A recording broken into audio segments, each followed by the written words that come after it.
я как на срочную службу, когда пошел, мне определили в 72-ю бригаду и остал на связи с офицерами, у которых служил. Вот. И 98-го года они ведь разговаривали об этом, что НАТО будет бомбардировать Сербию. Милошевич старался этому не верить.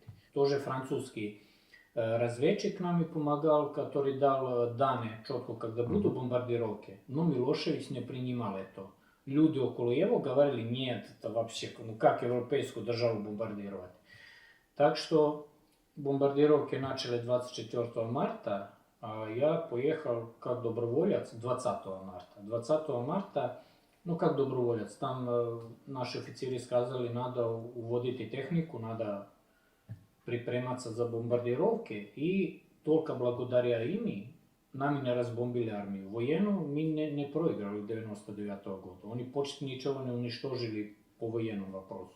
Пехотой не зашли на территорию Сербии, но проиграли за столом войну. Ну, погибло много людей, прям много.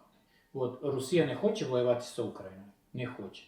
Ну, я не знаю ни одного человека здесь военного такого, который хочет говорить, ну все, пошли мы там. Но Запад сейчас, если заставит украинцев пойти в войну на ДНР и ЛНР, что Россия будет делать? Она должна зайти в войну. Это не вопрос, хочешь, не хочешь. Ты просто должен зайти в войну, защитить свой народ.